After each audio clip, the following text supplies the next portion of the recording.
Like it's going. Big dog going. Small dog going.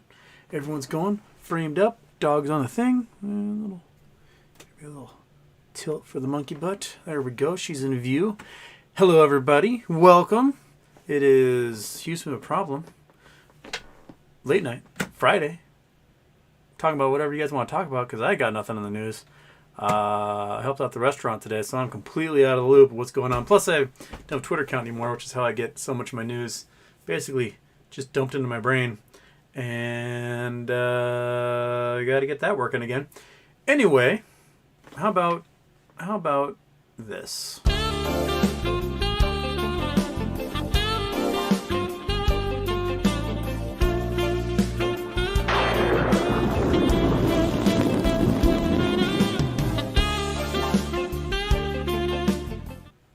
There we are. Shabam. Okay. Intro off. Might as well just go on the questions because today was green. On essentially no news. The SPY went up. Why? I don't know. It did. And SPY puts. Like today would been a great day to buy SPY puts, but I don't get paid till 20th or whatever. So, and I don't have any.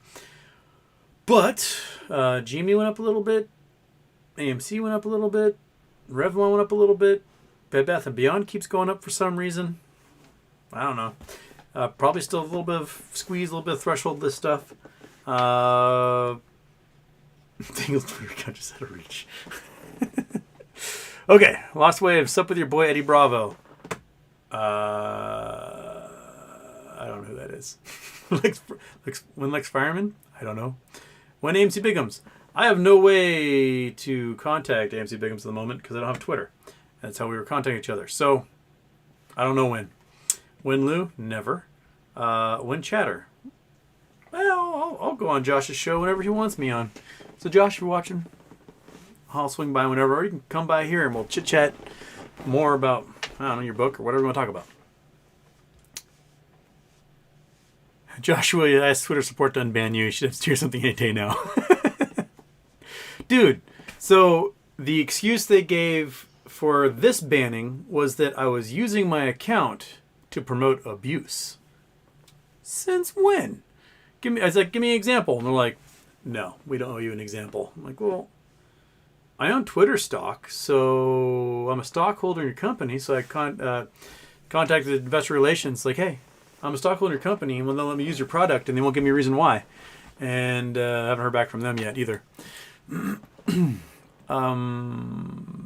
Hey, not your friend. Aloha from Wahoo. What's up with Ape and True Threshold List? Did they just not have FTDs for one day to break the streak? Are they not on the Thresholds list anymore?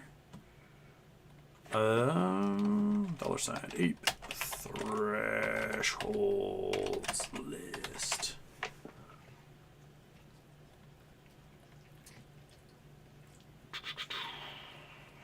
Doesn't look like it's on there. I don't see any ape on the thresholds list. Interesting. HYG's on the thresholds list, though. And what's in there? SST is? Those are the only two that I've heard of out of all these. SST and HYG. Everyone else, I have no idea who these are. Allianz, crap. Couple of ETFs. Huh. Yeah. Weird. People must stop. Maybe they haven't been trading naked ones. They're like, we don't have it. Which is probably why the price went up a little bit, was that they're learning their lesson, maybe? Quite possibly. Maybe. Perhaps. Oh yeah, Citadel London closed. Yep. Citadel Europe is voluntarily submitting to liquidation, is what I read. So, oops. Looks like Citadel's closing some of those branch offices because they've got to consolidate, get everything back home, and ruin their company from within. Philip Clayton, morning Houston, was worried you weren't on, so started to watch some of your old streams. Had an idea along with Get Your Rocks Off Houston. You should also host one called If I Were Gator. If I were a gator, I'd just eat deer, man. Just pick deer off at water holes all over the place. Look at Hey, got your stickers. Fantastic. I've got one I got to send out to Jason Blackwell. I haven't checked the P.O. box this week. I need to go check the P.O. box, see if there's anything else in there that is in need of stickering. Philip Clayton just wondering, Houston, do you hold any costs? I have for over a year. It makes my eyes rain currently. I got rid of my costs last fall and dumped it all into GME. I don't know, something about the family behind costs. They just don't seem to give a shit. They are like inherited the company and they're like, meh, it'll run itself. And everything they do is basically they just, I don't know, contact someone Alibaba and have them slap costs on it. And that's the entire company. It's still potential, huge squeeze potential because there's only like 1 or 2 million shares in the float. But really, the heirs don't seem to care. They just want to like live in the Hamptons and, you know, have the good life. And I don't blame them. You know, Granddad worked really hard for that money. You may as well enjoy it. That's what we're going to do if we ever get rich, right? Is there a hair on my glasses? Poke me in the eyeball. Maybe. Felt like it. Okay. I gotta roll the sleeves here. The buttons on the shirt are clacking the... This is a wonderful shirt that someone sent me. It's a Wrangler. It's got horsies on it. We are just styling in the Wrangler cowboy get up here. It is as cowboy as it gets. Okay.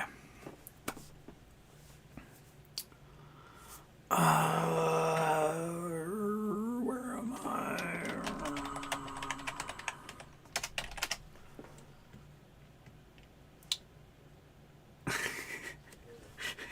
What is the most famous Rishat structure? You can take us there. You guys want me to go to the Eye of Africa? That's all you want me to do. Lost Waves. I know. I'm on to you. You just want us to go to the Eye of Africa. How about no? How about I don't take you to the Eye of Africa and you just imagine what it's like on your own? Okay.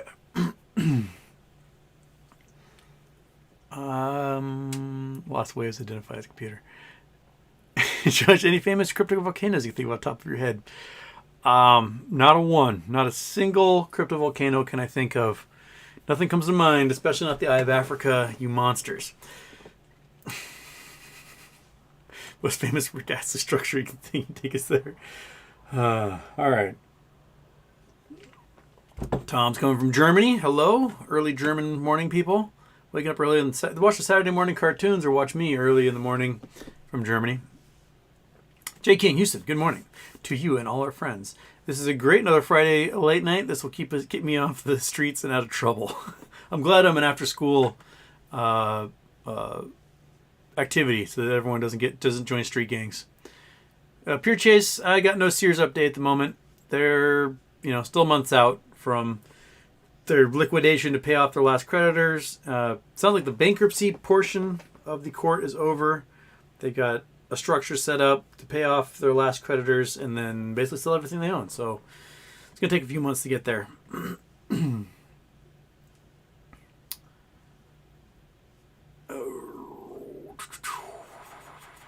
Matt Johnson, Dangle's Twitter account just out of reach. Twitter. All right.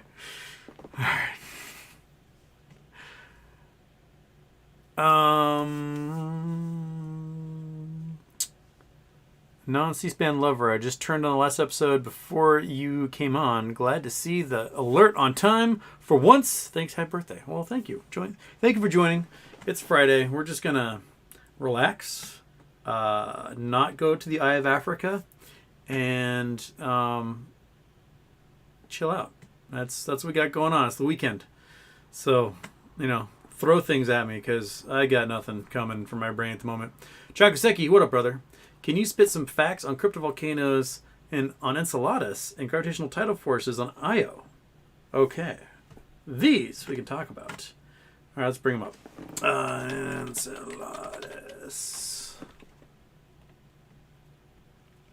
Okay, it's the moon on Enceladus moon on Saturn. It has what are thought to be sort of like volcanic geysers. Oh, you guys can't see what I'm doing because I don't have the chrome on. We should turn the chrome on. There we go. All right, so Enceladus is a ice ball moon around Saturn, and what we have is we've got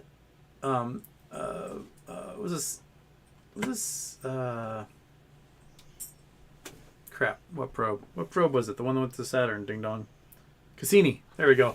Cassini got great footage of what looks like geysers pluming out of the ice on Enceladus, and it's not a salad, but its name is might as well be a salad. Basically, what they think is that there's an ocean that's uncovered in a very thick layer of ice, and that there might be thermal vents under the ocean that heat it at certain points, and it cracks the ice, allowing water to break through, as they would for a hot spring or anything else. And there's lots of plate activity of the ice itself.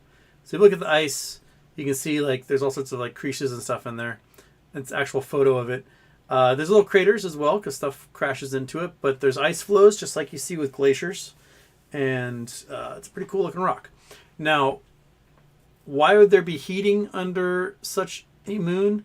It's likely that there's a rock core, and that rock core gets stretched by the tidal forces of Saturn and makes it hot, so there's volcanism going on in the water underneath. And this is what happens in Io. Bing. So Io is a giant sulfur-covered volcanic wonderkind. Lots and lots of volcanism on Io, and Io gets caught between several of the Galilean moons and Jupiter, and gets tugged and pulled, and so its insides are just molten goo, and it has tons of volcanism. And we've seen it with our space probes. We can see the volcanoes. We can see the surface is basically all sulfur, because that's why it's yellow. Lots of volcanoes doing their volcano things. Lots of craters, lots of pit craters, lots of shield volcanoes and the like. And the tidal forces on such a planet is why we think the other Galilean moon, Big Dog, I'm staring at you to give me the name. Europa. There we go. Why Europa may be a possibility for having microbial life under the oceans, because it too is under the same tidal forces as Io, except it's covered in an ice layer much like that of Enceladus, and the oceans actually might be quite warm under that ice layer. So we've seen life form in thermal vents here on Earth, so why wouldn't it form on another planet elsewhere? There you go. Chakuseki. We'll talk about these cryptovolcanic structures all day long, or all night long, or whatever. And there you go.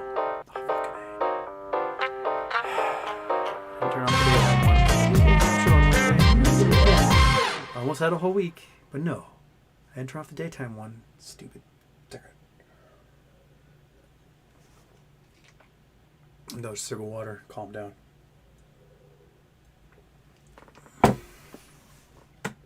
I did this last week, Big Dog. I didn't turn off. Get off. Okay.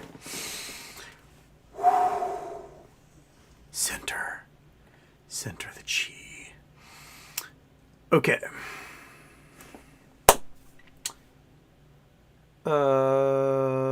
Lost Waves. You talked to Broski about coming on the show. He can tell us about anything he might have caged up. Hopefully, it's not your grandma. No, I've not talked. I've talked to my brother for a little while. He's supposed to be coming out here. My dad said he was flying out here, but I can't remember when. He says sometime soon. He's flying out this way. Gardner, if you're watching, are you flying out here anytime soon? Let me know. They want you on the show for some reason. You know, we're just going to end up talking about, like, old cars, surfing, and maybe skiing. And that's what we're going to end up talking about. A non-C-SPAN lover, first question ever for you. Are you in Rev? I'm in Rev with calls. I've got Revlon calls. I've got a few of those, hoping that it'll go kaboom. It's very possible. We can get lots of kabooms out of Revlon. I think Revlon is one of those things that can go to $100 like that, and then it'll calm down. But I'm counting on. My calls are for November, I believe, November 18th or something. So hopefully before then. Jason Blackwell. Houston, what does a cell body say to his twin sister when it steps on her foot? Hey, that's mitosis. Boo! I'm not going to send your sticker now. Jay's in Australia. All right. Volkstoy King, October 29th, Flatline. Well, that's, would fall in line that's when we go for the Greatest Depression? What are people calling this sucker? Did we decide on a name? I think people saying the Greatest Depression is what they were going for. But it's coming, and we can all see it coming. And that's what makes... Because, like, before, no one saw it coming. Now we're attuned to it. Now we're, like, laser focused. We're like, oh, yeah, the entire economy is going to collapse, and we're fully aware of it. So, now what? Just get our breadline shoes all warmed up and ready to go. Collect all the corrugated aluminum we can to make shanties, and collect burn barrels. And I guess that's what you do. And those gloves without the fingers on them, the fingerless gloves, you warm your hands by the burn barrel. And that is, get that motion, start practicing now, because we're going to be doing this a lot as we burn all of our worldly possessions to stay warm for one more night.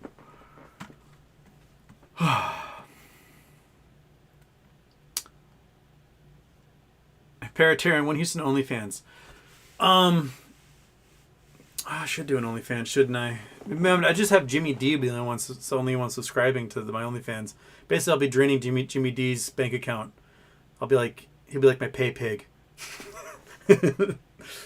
Send more money, Jimmy D. Oh, maybe I'll show you my belly button.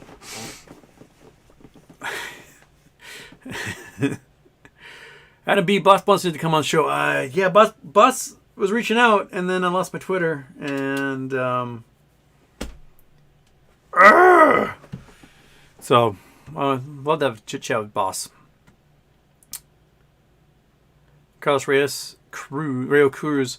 After Moas, can you rename the show Houston We Had a Problem? Or maybe Houston We Solved the Problem? Or maybe Houston 99 Problems, but money ain't one?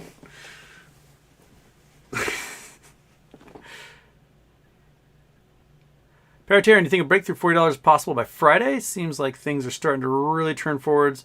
Market crash in the next few weeks. This coming Friday is the 16th, right? I think we might see some green on the 16th. DVS, if he pops in here, because it is early evening in Australia.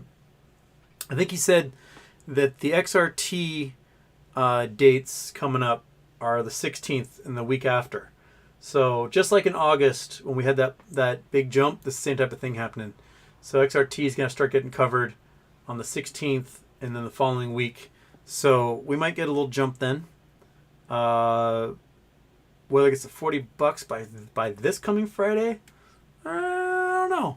Might get over 30 and then break through 40. I hope it does. I got a few calls sitting in GME waiting to roar. They did well today. Finally got back up to where I purchased them. I'm like, perfect time to buy, and it goes down some more. I'm like, should have waited, but it's the name of the game. So rarely get it right, and I did get it right the first part of August. I timed that sucker perfectly. Bought the calls on Friday. They went up super high on Monday. Bought puts. It went down. Doubled my money. Went to Bed Bath & Beyond. Lost my shirt. and that's where I went. Okay. After Moas renamed the show, King Griffin was the problem.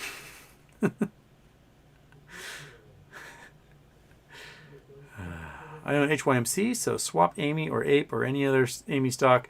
So be it. All covered. There you go. Billy. What's up with Illinois' Safety Act? Could be bad to let people walk after being arrested without posting bail and relieve the city or county finances at the expense of citizen safety? I have no idea what the Safety Act is.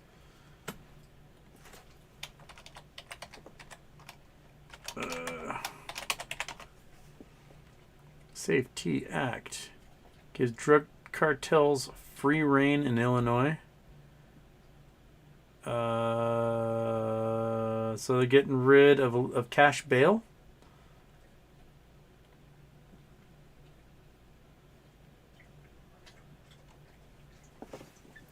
Past summer, Governor J.B. Pritzker complained Illinois is leading the way addressing the war on drugs, as no states have before. In reality, with the signature on the Mass Name Safety Act, Pritzker and his legislative partners have opened up Illinois to drug cartels and traffickers like never before. I mean, obviously what they were doing wasn't working. So,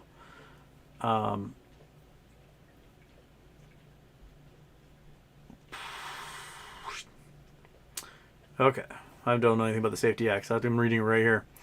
So, it is a campaign or an act that puts law enforcement into 3 categories. I don't know. I have to learn more about it because I'm not in Illinois, so I have no idea what's going on in Illinois. It's been like a decade since I've been to Illinois anyway. I keep promising I'm going to go visit my buddy Andy, and I haven't. So, I don't know. We'll go. I'll go to Illinois eventually. Crypto Chris, AMC up 12.5%, Ape up 8.2%, GME up 11.96%. You said a little bit. Yeah, I mean, for us, it's a little bit. I mean, we're used to days where it can go up like 50%, and we go, cool. And it goes down by 50%, we go, lame. And it goes back up 50%, we go, cool. And just constantly just rocking and rolling.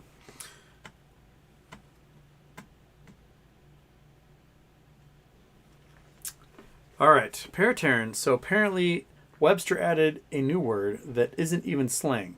Have you ever heard of euphorica?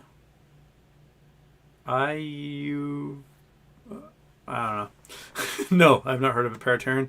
I think you're trying to get me to say something, and I can't pronounce it anyway. I can't read it on public school. Jay's 22B, send me a sticker. Jay's 22B, send me a self-addressed stamped envelope to the address below, and you'll get a sticker. As long as I still have some. And I still have 21 of them? 24 of them? Something like that. Aaron Salentine, Houston, I was surprised to see stock ticker symbol AVCT up 32% today, while BBBY and GME all went up. AVCT is something they've been yakking about on Super Stonk, and it's been in the pennies. AVCT. So 22 cents went up from 17 cents, so it rocketed 31% today. It was at 40 cents? Yeah, 46 cents at the end of August. So a week ago, basically, is at 46 cents. And it had been climbing up from 14 cents. So it's just been doing this. Apparently, it's been hammered down. I mean, any stock at 22 cents has been hammered down like crazy. So it looks like, and they got people getting behind it now. So, you know, when it was at 46 cents, everyone was like, buy! Then it halved. And everyone who bought lost all their money. Second shift. We're in the second shift right now. Maybe we're in third shift. Well, midnight will be third shift, right, Big Dog? So we're still in the tweener shift here. Thoughts on the Ukraine-Russia situation? Apparently, Ukraine is 7 kilometers from the Russian border, advancing lightning fast, but who knows?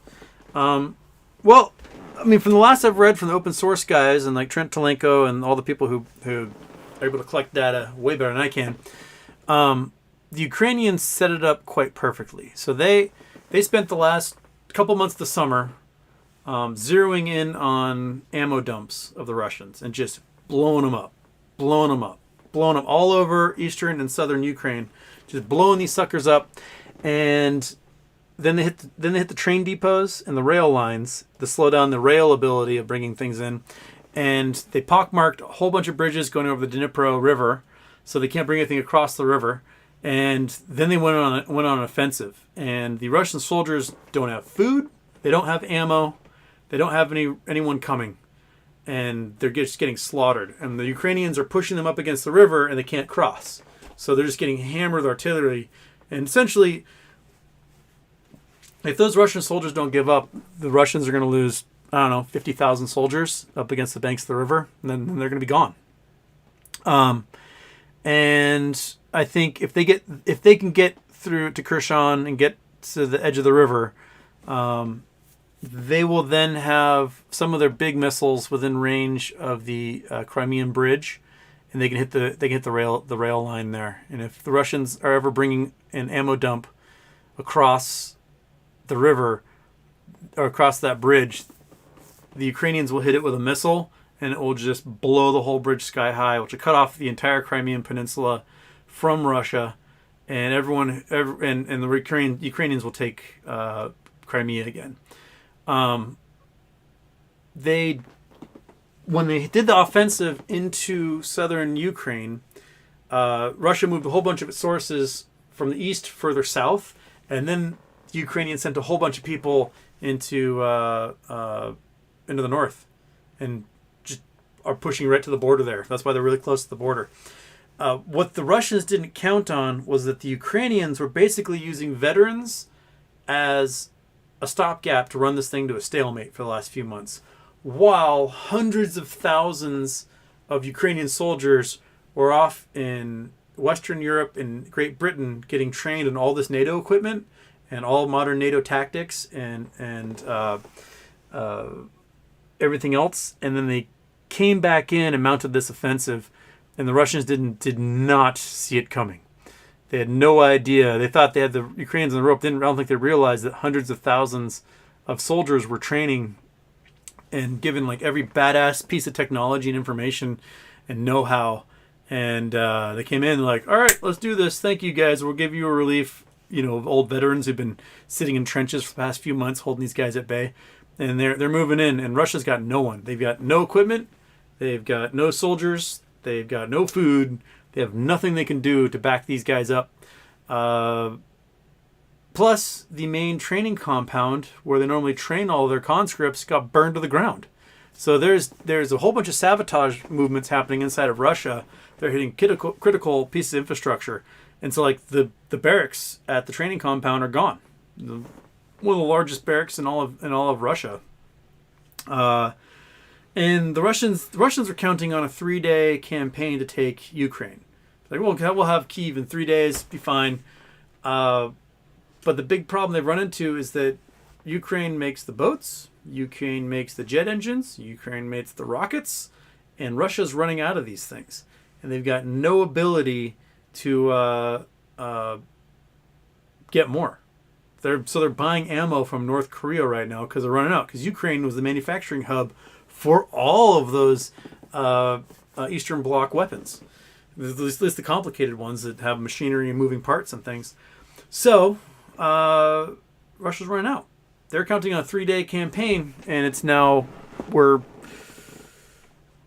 6.5 months in, and now they're screwed, absolutely screwed. This is where it gets dangerous though, because this is where Putin gets backed into a corner, and the only thing he has left are nukes. And he'll probably, if he's back to the corner, he might press that button and go boop and send a nuke somewhere. And because he can't do it conventionally. He doesn't have the equipment or the people to do it conventionally. So he's got to be unconventional and press a button. So that's the thing I'd worry about. Yeah.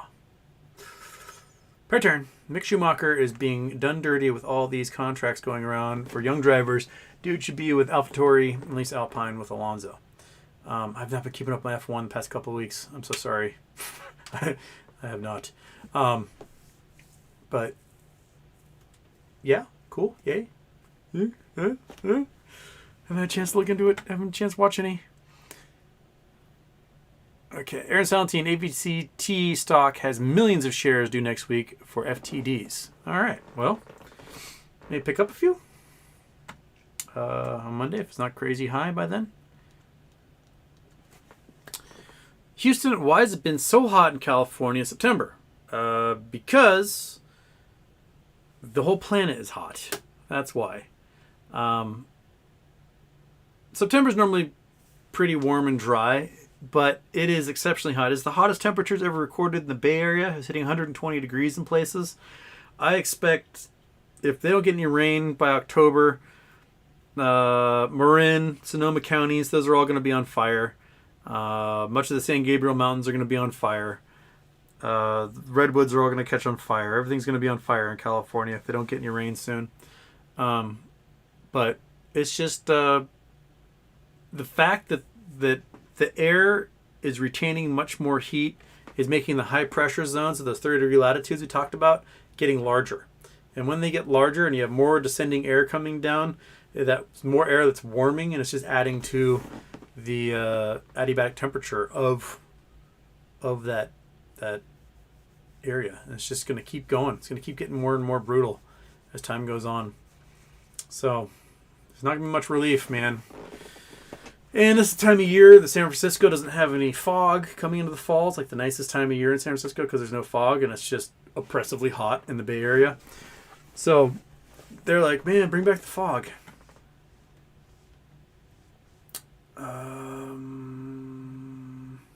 Oh, dang it. You moved. Why'd you move? Where? Crap. Sorry.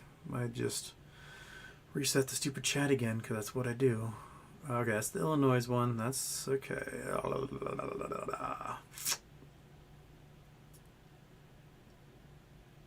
Okay. Second shift. Bought my first ever options contract Wednesday. A SPY 375 put. Expires December 30th, 2022. Oh man, that thing's going to print so hard for you. I bet by December, the SPY's at 320 or below. So expect that contract to be worth $5,000 by December. That's what I say. SPY could be at 320 by December, especially if the bottom falls out of everything and they just go. So, yeah, it's very possible. Today was a good day to buy it too. Well, we bought it on Wednesday, but that's okay. Today was a good day to buy it because it went green, which means it's a little bit further to fall. So you get a little discounts if you bought today. I hope before I have Africa the second intro. Well, you got the second intro there, Lost Waves. It just was delayed gratification because I'm a ding-dong and I forgot to turn off the daytime one. J22B, if I get my daughter to make design from Australia and it's meme-based and I send it, will you wear it? You can help design it, mate. I will go to Thailand and get designer fit. Wait, about a shirt or a sticker? I'll wear shirts. This is a shirt from a fan. I love them. It's like, if I find cool shit, I will put it on. I love it. So yeah, send me a shirt from Thailand. I'll wear it. All right, Paratern. It's got some coordinates somewhere. And where are we? Mexico? Guatemala? Where are we going? I got a new wireless mouse. This thing's really smooth so far. I like it. Okay, Google Earth. Bam. Well, you're pixelated.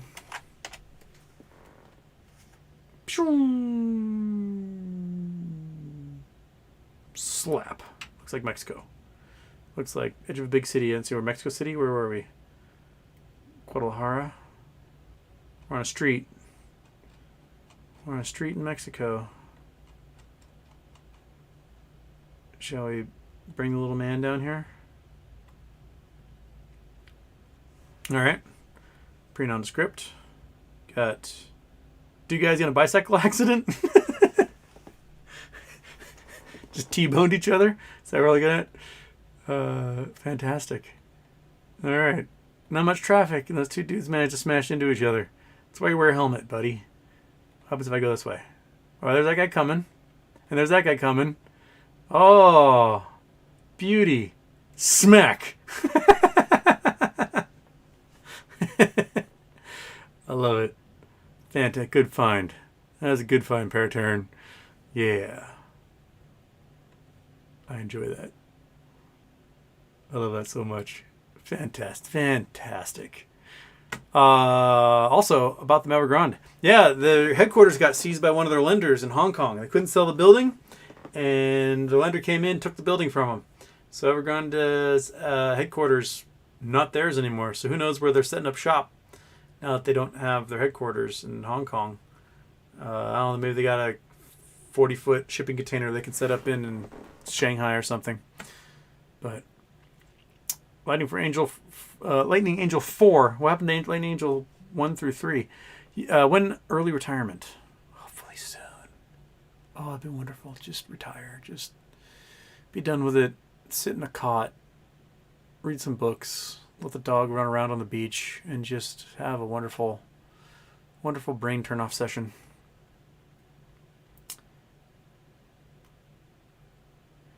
Which crypto volcanoes mine Bitcoin?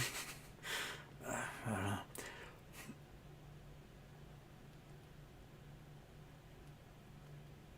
Jay's 22B, I'm going to buy all the tattoo bars and thinking the fabric wear. What you think? You want to do shirts with tattoos on them? I got a couple of shirts with tattoos on them, or like Sailor Jerry tattoos and stuff. Have I worn one of them? I can't remember. I can't remember if I don't see it in the I've worn closet, which is this closet here. I don't think I've worn one with Sailor Jerry tattoos. You'll see them eventually.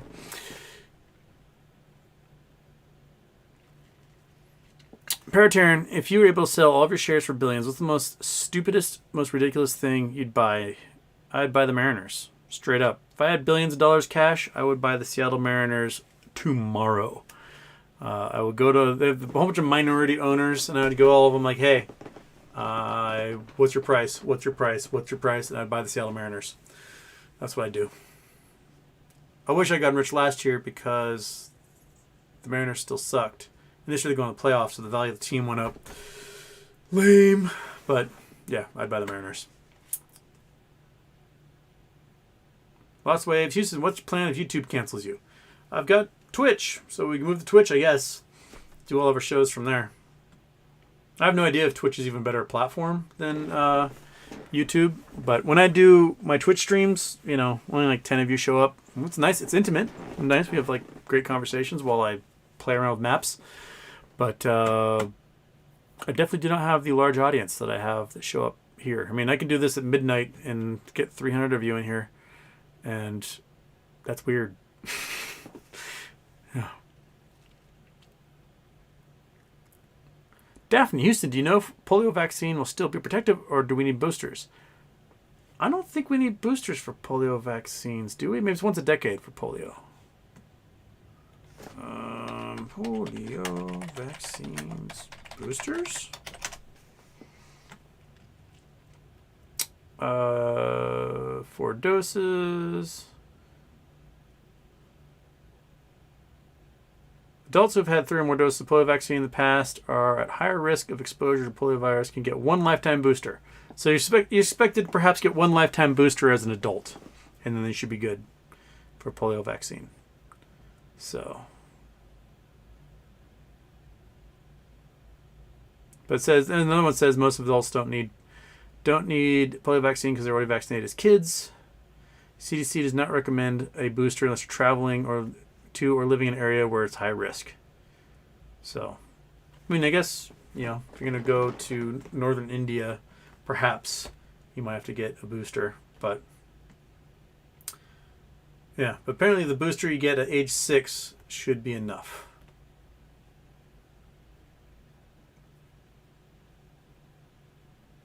Yeah, well, there you go.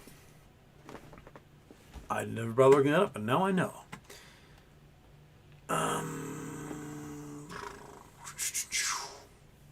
Pure Chase gave us coordinates.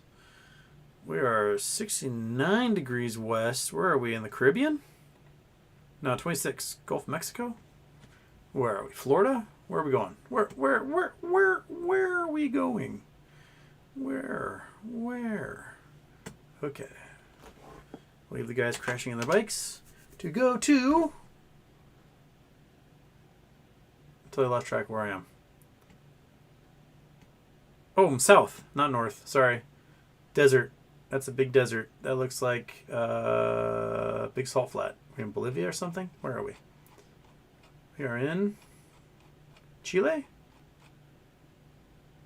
Chile. That's a big salt flat. Looks like that could possibly be a salt mine, a boron mine, or perhaps lithium mine. What are we looking at here? Looks like a hole cut into the salt to the groundwater. Can I see anything? No, cannot. That looks like a mining operation regardless. A lot of salt out there. Your equipment's going to rust. I can tell you that much. I don't know what I'm looking at though. Do you know what I'm looking at there at Pure Chase? Looks like a mining operation of something. Imperium Steadfast. Houston, have you listened to melodic death metal before? Yes. At the Gates of Heaven shall burn. I highly recommend it. I've not listened to them though. The Gates of Heaven shall burn. Kitty cat pen. At the Gates of Heaven shall burn. Melodic death metal. Noted. Okay. On it. Thank you, Imperium Steadfast. I'll look them up. Where was I? What was I doing? Who am I? Okay. Polio vaccine question. Pure Chase thing sending us to the desert. Billy. How can the electric grid be fixed before we get helium-3? The power shortage tied to the push for electric vehicles are going to be an issue in the next decade. Okay. Buckminster Fuller, in the 1930s, was talking about what we need to do to get the grid ready for the 21st century, and no one listened to him. Mainly because of the issues with, global superpowers hating each other's guts. But essentially, Buckminster Fuller wanted the globe to connect to one solid grid. And it would involve Eurasia, Africa, connecting to North America, South America, via the Bering Sea, the Bering Strait here. Basically creating super duper high tension power lines that jump the strait and connect almost the entire globe. And this way you could lower energy costs everywhere, because power plants that aren't in as much use during the nighttime here in the United States could be powering everybody during their working day in like Middle East, Africa, Asia, so on. And vice versa. It could be nighttime here where the power plants aren't in much need, and they can be sending energy over to North America, South America, and having a global energy grid. Having a global grid is probably one of the best things we could do as a species. The problem is that every nation has a different system for how they run electricity. In the United States, it's a for-profit system. It's a for-profit system where the only profit they can make is when they build new infrastructure. So they don't get any money they can't charge their customers any money for improving infrastructure, such as updating power lines, putting in new things, or maintaining old lines, stuff like that. They don't get any money for it. They basically wait till it breaks, then they replace it, and then they can get a little bit of money from the government. The prices for energy are set by energy panels in each state. And the incentive is to not build cost-efficient energy, which right now it's cheaper to build solar and wind than it is to build giant gas fire or oil fire or coal fire plants. Those are really expensive. But because they can only make profit when they build big infrastructure, that's what they build. They build huge gas fire plants, huge coal fire plants, and huge oil fire plants, maybe hydroelectric dams, maybe a nuclear power plant. And they build these things as expensive as possible. So they pay the contractors a whole bunch of money, and then they get reimbursed by the government for the cost of that plus 10%, and that's how they make their profit. It is a terrible system. Absolute garbage system. Hawaii is the only state in the U.S. where they changed the fee structure so that if they build green energy, they make more money than if they don't. So now there's a big incentive to build solar and wind all over the islands of Hawaii, which has lots of sun and lots of trade winds to power everything, and building huge battery banks. And now the power companies are finally getting paid more to build these things than they are the expensive plants. There's examples like I forget the name of the power company in South Carolina, but they were building a nuclear power plant, and it was taking them like 20 years to build it, and they kept purposely overcharging everything so they could get more money from the government and profit. And so a power plant that's supposed to cost $4 billion ended up costing like 28 or 30 billion by the time they shut the project down. So now this power plant's never going to get finished, and they shut the whole thing down after it wasted $30 billion in taxpayer and ratepayer money. So, and this system was set up back before the Great Depression, basically trying to get last mile connectivity to people all over the country. It was an incentive plan from 100 years ago to get these power companies to build infrastructure out in the Tules. Like, hey, we'll let you make profit and we'll subsidize it if you build all this stuff out in the middle of nowhere so that farmers and rural people have access to electricity. Power company was like, cool. The problem is that when we got everyone connected, we never changed the system. Some more news with Cody Johnston. Did a great video just recently.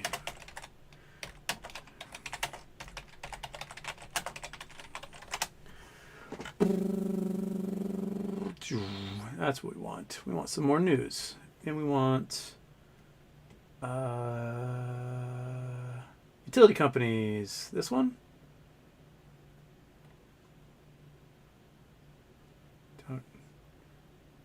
Okay. Get through. Is this the one I want? Yeah. So. Oh. Okay, get rid of Chrome. So, Cody Johnston, he's kind of they did a funny thing. They're funny, but they did a great, like, hour-long. Watch this later, not while we're doing the live show, please. But they did, like, hour-long kind of deep dive into the perverse incentives of utility companies and why they are just an absolute asinine system. And they do talk a great deal about like what Hawaii did that was different than everyone else, and how basically everyone else should probably adopt the Hawaii system.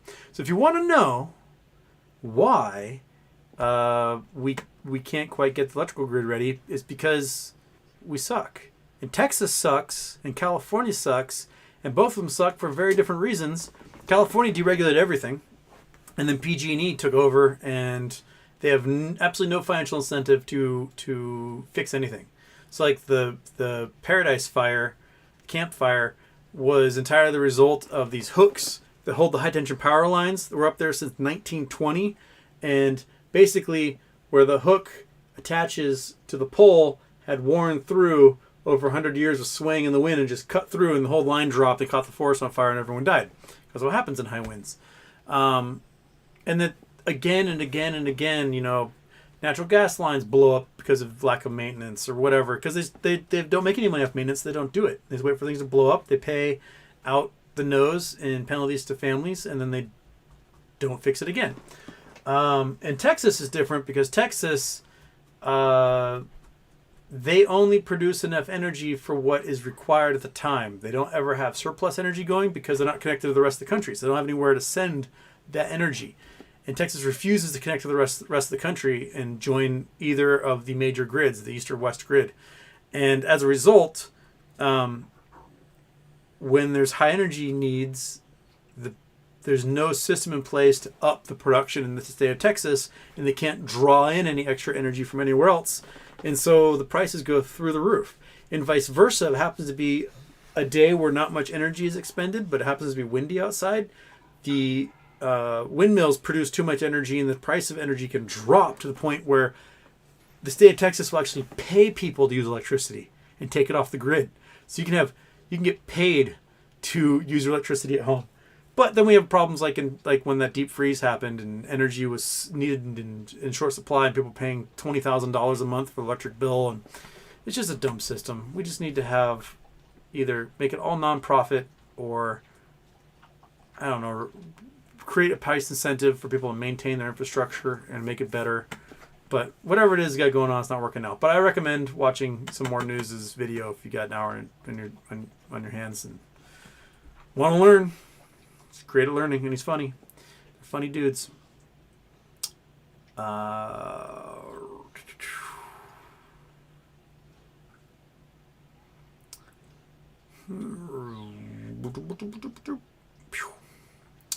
Citizen 54. Is it hard to land on the moon? If so, wouldn't colonizing it take hundreds of years due to earthly conflict, politics, budget on budget off ish? I mean, the current heavy rockets that Elon has, Bezos has, those can probably ferry 100 people at a time to the moon. But the moon's only a 3-day trip. So 100 people every 3 or 4 days, every 6 days, every week. That's enough to get things started. I mean, that's how it was colonizing the West. As this ship would come in with 100 or so people and just have a bunch of ships coming in. And it took some time. And they came and they slaughtered their way through the continent and took over. But the financial incentives of colonizing the moon are going to be huge. And today, Elon basically said the dumbest shit.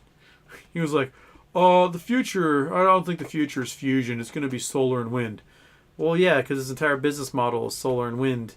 But Bezos, China, India, Japan, the Israelis, European Space Agency, they're all jostling to get a piece of the moon because they know the moon is worth $500 quintillion in just helium-3.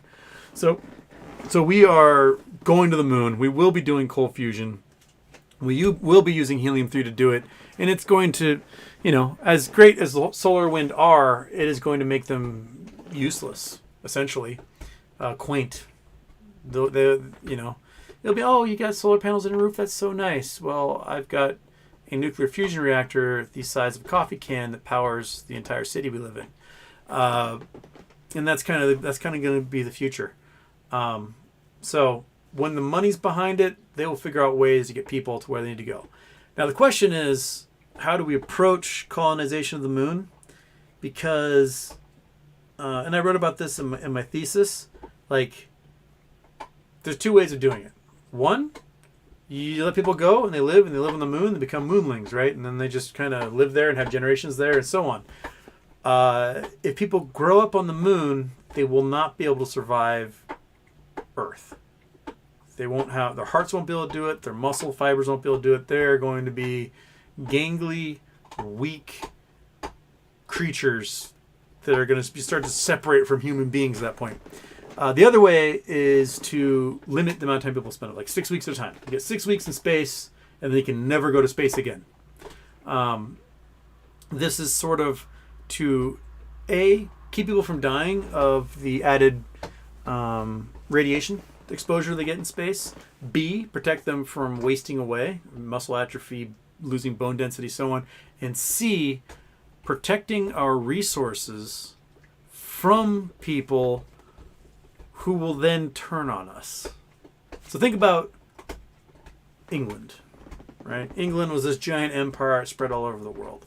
England sent a bunch of people and gave land grants to folks here in the Americas. And after about 3 generations, the Americans were like, why are we sending things to England? This is ours, not theirs. They don't live here. We're Americans. We're not British. Revolution. Ta-da! We go to war, we kick them out, and we have our own shit. Now imagine you're on the moon. You're a 3rd generation moonling and moonanite, whatever you want to call yourself, and you are sending all this wealth and energy back to planet Earth to make Bezos's great-great-grandkids really rich. And you're like, what the fuck? Why are we making Bezos's great-great-grandkids really rich when this is ours? We're the ones who mine it. So guess what? Revolution! And they go to war with Bezos' grandkids and win, and they keep all the resources. So one of the probably one of the things we may have to do as a global society is to limit how long people can be in space. Which means, if that's the case, then everybody might get their shot to go to space. If you limit to 6 weeks in total, that's as much time as you get. You can't go into space any more than 6 weeks. Or to a colony or whatever, means you might be able to earn a lifetime's wages in 6 weeks of work, and that's it. It's my turn to go mine some helium-3, and I'm going to go make $2 million in 6 weeks, and then come home and sit in a cot. my guess is what's going to happen is that we're going to do it the cheap way, which is we're going to find a whole bunch of poor people in shanty towns and favelas and whatnot. We're going to stick them in a ship, send them up there, expect them all to die from cancer and whatever else. But then they're going to have kids, and then those kids will grow up and be like ours. Then we're going to have a war, and then we're going to have the Expanse all over again. And that's just so predictable. And we'll not make that shirt as powerful. This shirt is powerful. I got horses, baby. Horses for days. And they line up, which is always quality when you get them to line up with like the pockets. Just fantastic. Good shirt when that happens. Lost Waves, will you host a Discovery Channel special on Eye of Africa? Man, you know I'll have to go to Martriana and do that.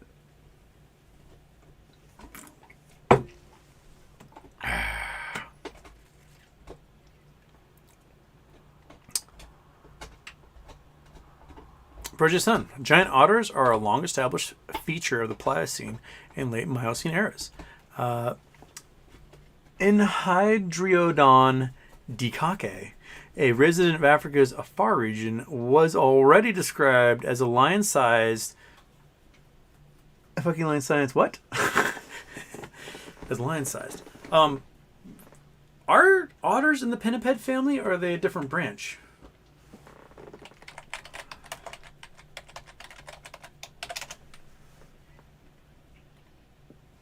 Sea otters, polar bears, marines, fiscipeds.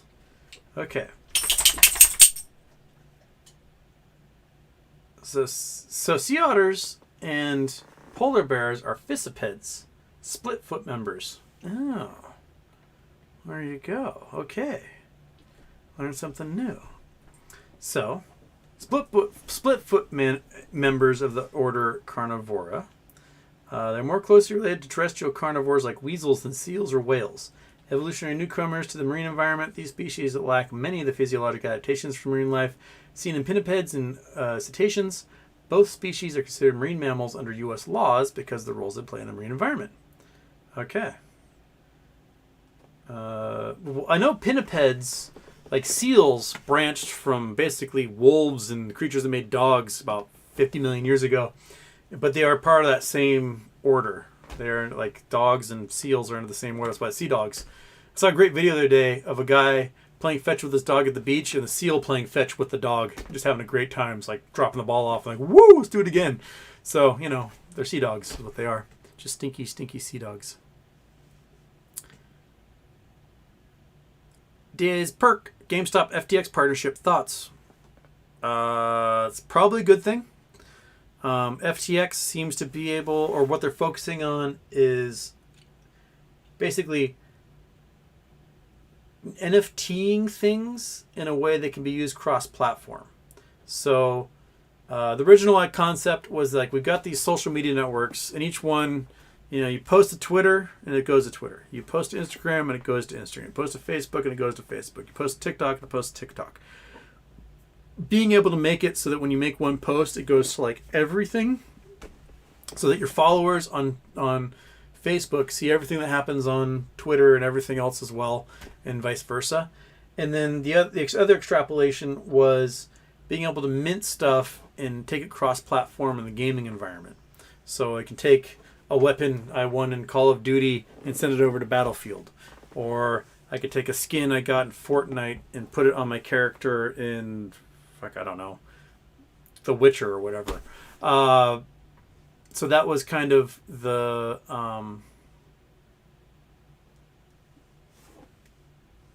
initial idea. But one of the other things I worked on is essentially blockchaining stock and securities. And one of the rumors and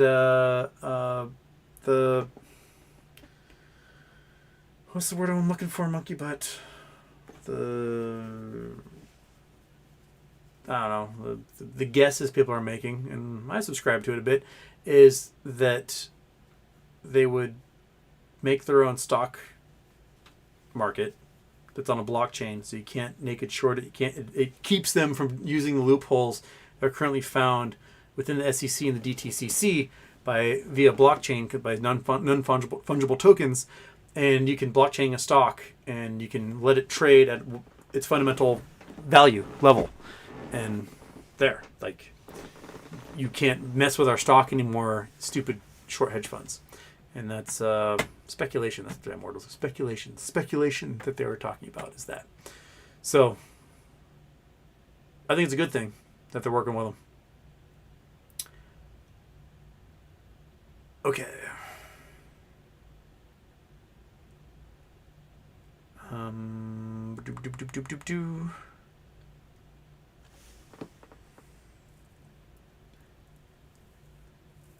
Sean Tao. If you have 10,000 in your account, which ticker would you be interested in for a short-term 1 to 2 year play? I mean, I'm mostly GME. I've got the longer-term plays that I have are, we talked about them a lot, Graphene Manufacturing Group and No Labs. Those two, like, Graphene Manufacturing Group, if they start producing those solid-state batteries, they'll take over lithium batteries, and that'll be it. And then No Labs has the glucose monitor, non-invasive glucose monitor, and if they get FDA approval, they're a $100 billion company like that. And that's, I don't know if those are within 2 years, but No Labs might be. They're moving to the New York Stock Exchange. They're having a pretty successful trial right now with their glucose monitor. So, maybe. Otherwise, I just dump into GME. That's what I do. Just GME. GME's cheap right now. GME. Yeah. Frank Max. Complete breakdown worldwide. I hope you pull both parties down in ensuing chaos. Well, very possible. Guitar Stuff Houston, since Twitter hates you, what's the next option? I don't know. Like, people are like, go to Discord. I hate Discord. I hate using Discord so much. It is the most annoying platform to try and navigate, figure out what's going on. I loathe Discord's user experience. I hate it so much. I open it and I'm just like, chaos. I can't deal with you. I just can't. I hate it. I hate Discord so much. It just drives me up the wall to use. My brain does not. It's just chaos. It's like spaghetti code. My brain cannot keep up on what's going on in Discord at all. There's like too many forums. There's too many chains, and they get a notification like, hey, someone talked to you, and I can't find what they mentioned me to respond to whatever it is they asked about. It's just, I hate that system so much. I hate it. Pure Chase. It's got somewhere. Okay, going south. Going west. Also looks like it's in the desert. That's the same place we just went. Where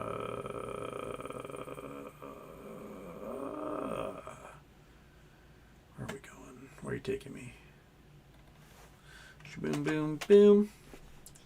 Going south. Going to Chile again, I assume. Going to... a different spot in the desert. A different mine. What mine is this? Looks like it's big. Probably a copper mine, maybe? Quite the runoff there. This is a big mine. That's a deep hole. That is quite the facility. Quite the metallurgical plant there. I have no idea what they're mining, though. It is Chile, so it might be copper. They've got some huge copper mines in Chile. They got a lot of holes here. Look at that hole. Big open pits. These are not active. Has not an active open pit. That's an abandoned open pit because it's filled with water and there's no trucks in there. And this one also looks like it's abandoned.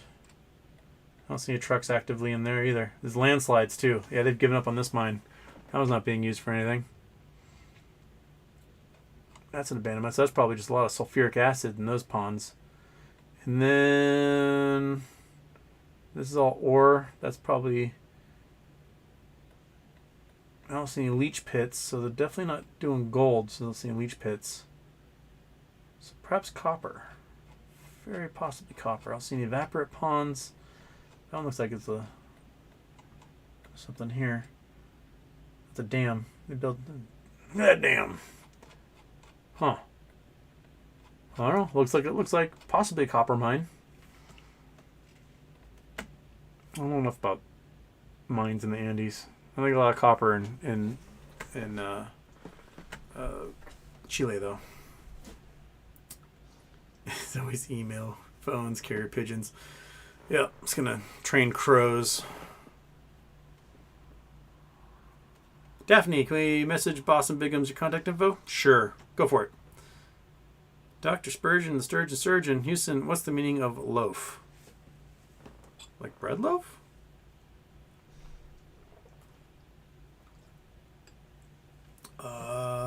Meaning of loaf. Look out. As fuck. I don't know. Lori Lightfoot again. No baseball. Loaf and baseball. Loaf and baseball.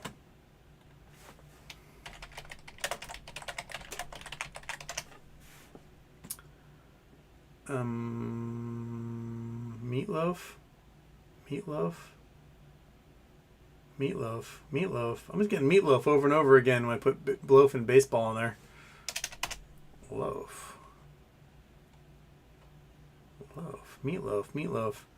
I have no idea in what context loaf is being used because all I see is meatloaf over and over again. Meatloaf was my Little League coach. Meatloaf once brought Yogi Berra to the recording studio. I don't know. I don't know.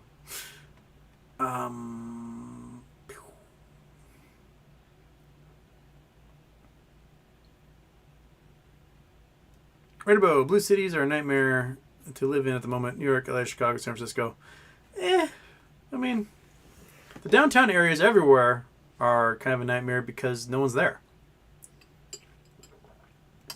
We have a bunch of folks that got priced out of their homes, and all the services are downtown. That's where the shelters are. That's where the soup kitchens are. That's the only places that can handle homeless people. And now there's no one downtown working, so everything's empty. So lots of places you can squat and hang out, and camp and whatever. So the downtown areas are just brutal. And they're probably only get worse. We're going to be like the 1970s all over again. So it's going to be porn shops and pawn shops and gun shops all over downtown areas for a while. So, it'd be like when I was a kid.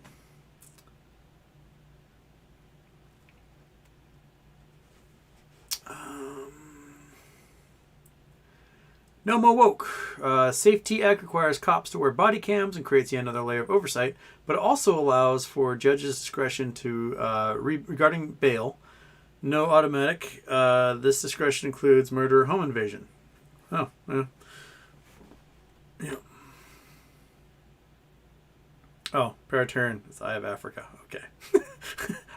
I did ruin your horrible joke, and it was a horrible joke. All right.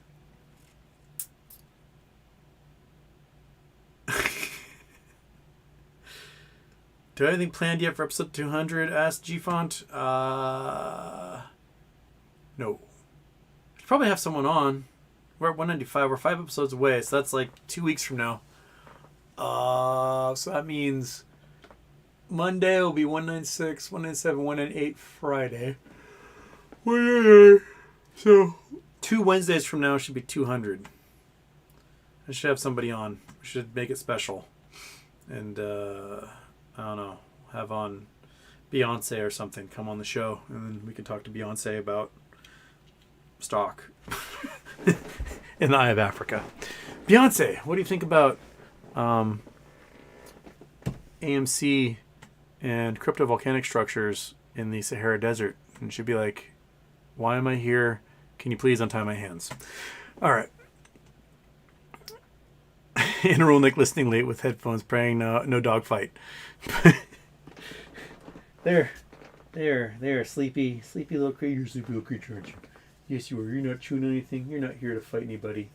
You're just gonna have a nice. That was pretty brutal. Monkey will fuck shit up. Like Big Dog, he's designed to kill wolves. Like he's there to guard a whole bunch of goats or sheep or something up in the Pyrenees, and a wolf comes along. He's like, "I'm gonna kill you." Yeah, kill a wolf. That's a big deal. Monkey Butt is a 65-pound dog who's designed to murder 400-pound wild boars. And it is, I don't care how big a dog is, it is impossible to get Monkey Butt on her back. We'll go to the dog park and there'll be Rottweilers, Pit Bulls, freaking Great Danes, and they cannot get her on her back. She gets this weird pancake thing and she looks like Gollum, and you cannot flip her over. It's crazy. And then her trick is she gets them running. She gets one of the big dogs to run, and she dives under their bodies and grabs their far leg and pulls, and they start somersaulting. And then she pins them while they're on their back, and it's crazy. Yeah, it's talking about you. Talking about you and your abilities as a freakish little 65-pound muscle. Yeah, that's you. Yeah, you're a freakazoid. You're just absolute freak who can take down anything. You are half the size of that dog, and you can kick his ass any day of the week. You know that, right? Yeah. You good dog. Oh, you're such a good dog. Yes, you are. Oh, just want to scratch that ear right off her head. Just, oh, such a good ear. Yeah, that's what you are. You're a good dog. Yes. She's like, I know you're talking about me. Are you done talking about me? I'm going to go back to sleep. All right.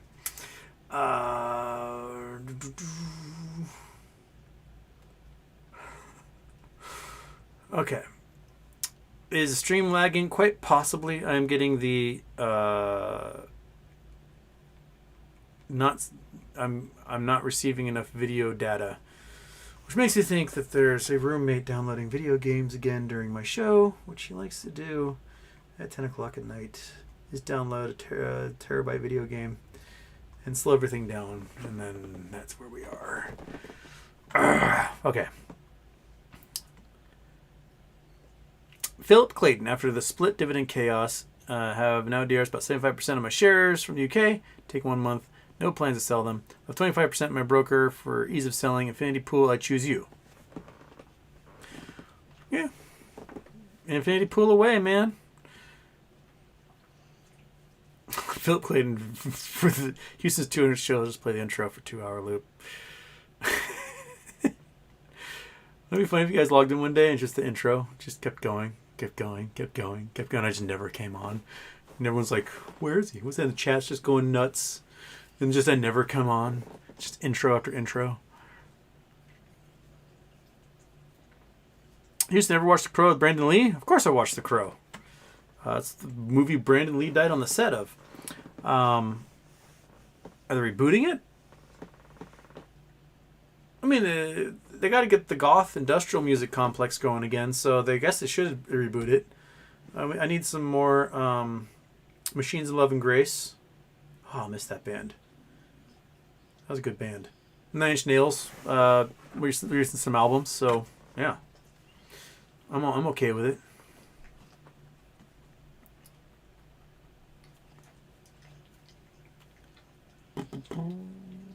Houston is a space elevator possible. What are its limitations?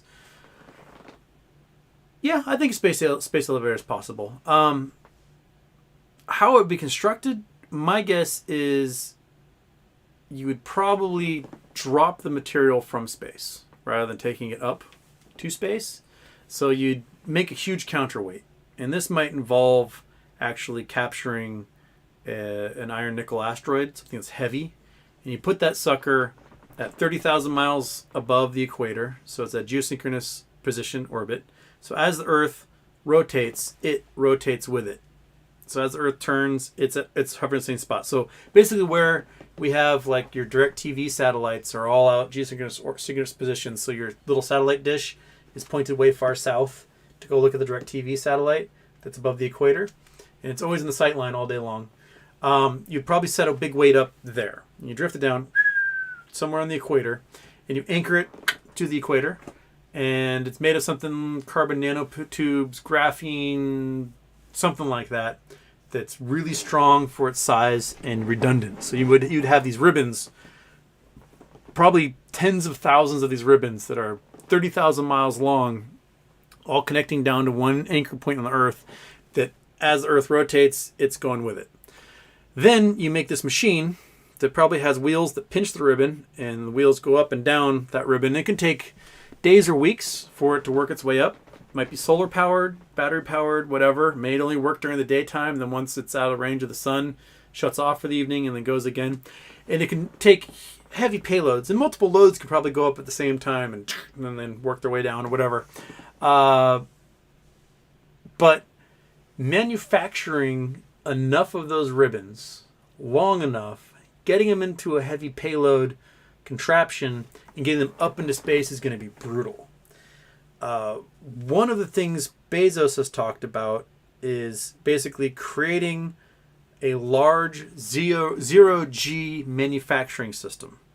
Because there's a lot of things that can be made in zero-gravity environments and in vacuums that can't necessarily be made easily here on Earth. And so he's talked a lot about creating manufacturing systems up in space. So if we can't make the nanotube ribbons here on Earth and get them into space, we might be able to make them in space and then drop them down to Earth just by using resources up there. So, in theory, we can do it. In practicality, can we produce enough and actually connect the two? Like, you're going to need a 30,000 mile long continuous ribbon that's not going to snap or break, and you need lots of them just coming down for us to anchor. So, that's where we are. Crap. Where did... just reset again. You're always resetting on me and it just pisses me off.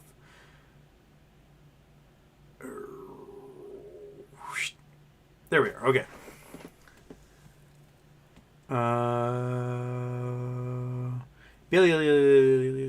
Mick is getting robbed and Daniel Ricciardo has been underperforming this whole season. Oh, you guys talking about FI? Yeah. So.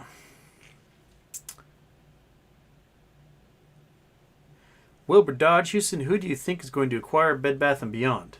I mean, they're going to get acquired by anybody. They should just let it be Ryan Cohen, but they were stupid and didn't. At this point, they might get a leverage buyout from a Bain Capital type, who have one of those vulture capital groups. They'll work in tandem with BCG and the short hedge funds. They'll do a leverage buyout, take out a boatload of loans, sell off assets, tank the entire company, pay themselves a huge chunk of bonuses, and then set the company free into bankruptcy and walk away. That seems like where Bed Bath & Beyond is going right now.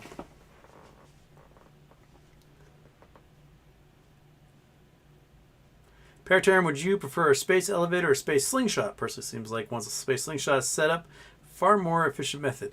Well, the thing about space slingshots is you have to be able to withstand 100 Gs or more with a space slingshot. And that's enough to basically liquefy you. And I don't know how many electronics are able to handle 100 Gs, but you'd be really hardened to be able to handle a space slingshot. So have you guys seen those things? They're like these huge flywheels, and they take like a hard piece of metal and fling into space. They're crazy. But yeah, it's 100 Gs. And if you've ever seen like what 7 Gs do to a person, those videos where the astronauts like flapping and they're like passing out. You might be able to withstand 9 Gs for 10 seconds. If you're prepared for it. You're like, here, you can hold 9 Gs maybe for 10 seconds, but I doubt it. Most of you pass out. 100 Gs, you would just liquefy and every bone in your body would be broken. So, as far as getting material into space, if that is inert, dense material, no problem, whatever. Throw that in space, throw a rock in space, doesn't care. But if it's something fragile and it's got flesh or fine fibers associated with it, 100 Gs are pretty powerful on something like that.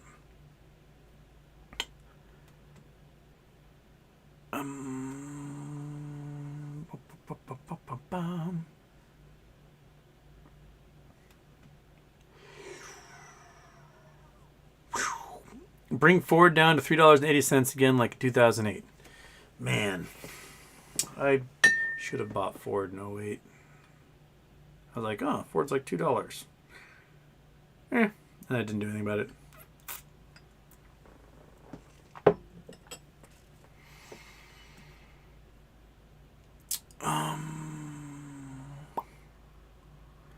Anna Rolnick, how does hematite get that rainbow iridescent look to it? Honestly, only once polished does it get that, usually. And I'm not sure the exact properties. Like, most iridescence has to do with the way the molecules get stacked. At least if you think about opals, right? Opal is silica dioxide and water in sort of a solution that solidifies. And when it's perfectly stacked, like cannonballs or like oranges at the grocery store, that's when you get the most iridescent colors out of it. When the molecules kind of get off and aren't as quite evenly distributed between water and silica, that's when it kind of turns white and loses the iridescence. Hematite is an iron... what's all... hematite is iron...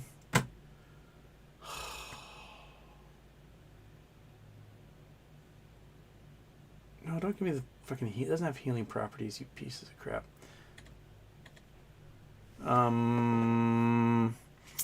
Is iron oxide. Yeah, just iron oxide. So there's 2 iron molecules and 3 oxygen molecules. So my guess is it might have to do with how those suckers line up to get the iridescence to them.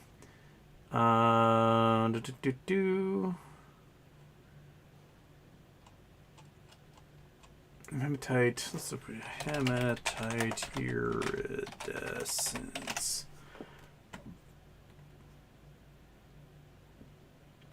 Okay, tell me how it works. Okay, all right. It's usually a film comprised of aluminum and phosphate that's found to coat such hematite. That's where it's coming from. Thin films range from tens to hundreds of nanometers thick and are believed to cause the color. All right. So it's a residue that gets left on them. Ah. So that's where it's coming from. Aluminum phosphate. Well, it completely throws my entire theory out the window. So they're nanocrystals that form on the surface of the hematite. So how does it form? Doesn't say here.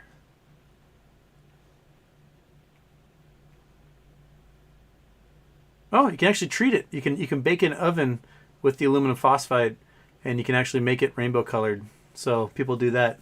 But it's naturally found in a place in Brazil, El Salvador mine, Mexico, Pico mine in Brazil, Graves Mountain, Georgia, Quartz Mountain, Oregon, Whitaker Mountain, California, Duquesne, Arizona, and Aurea Marina in Italy.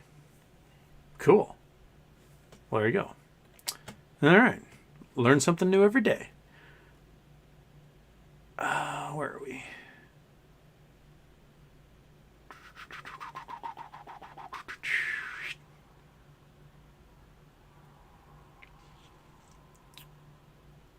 Tony Tran, if you bought the Mariners, we also act as GM, owner, or hire GM. Man. Like, people always want to believe that they have the ability to, oops. Big Houston. There we go.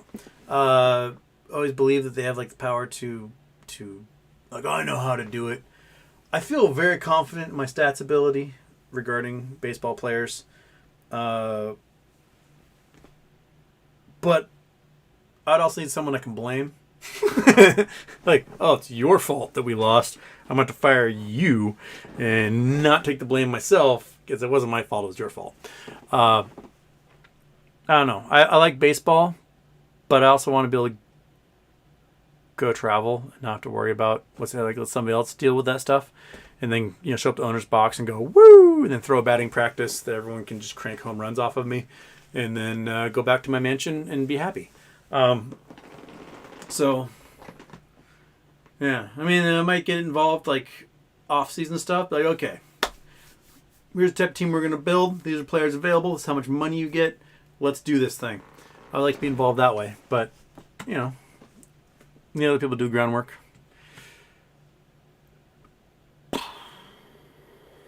Vernolk. Watched a documentary today that claimed that the Earth had 2 carbon cycles that are oddly familiar to this one day. Is that real? If so, is it volcanoes or what's the explanation? We have a carbon cycle, which is volcanoes fart out carbon. That carbon goes to the atmosphere. Rain brings it back down to the surface. It washes in the ocean. It's used to make, clamshells and coral and everything else. That coral gets ground up and subducted underneath the continent where it's melted, farts out as gas, and does that whole cycle. So when you get too much carbon, the Earth heats up, and when carbon slows down, the Earth cools off. So that's kind of your carbon cycle. I don't know where else you were going with that one, but that's the carbon cycle I know.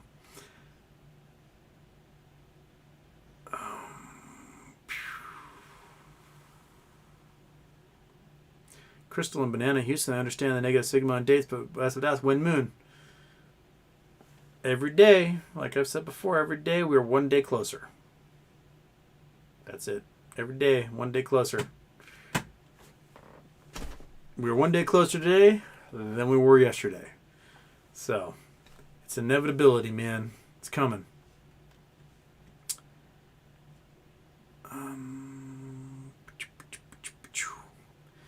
Daphne, New York declared state of emergency today for polio. My guess is probably ripping through the anti-vax communities in New York right now.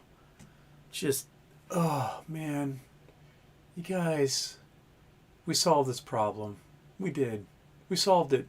And you just go, no, I'm not going to do that. And now it's a problem again. Just get your polio vaccine, man.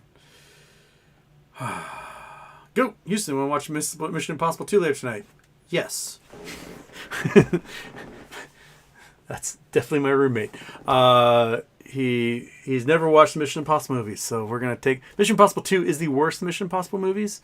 I don't know what people's fascination with John Woo is, but I don't think John Woo has ever made a good movie. I think Face Off was terrible. Hard Boiled was terrible. Wind Talkers was really terrible. And Mission Impossible 2, garbage. But Thandie Newton and Maggie Q, smoke shows. So, he had that going. Yeah. So, yes. In half an hour, we will watch Mission Impossible 2. All right.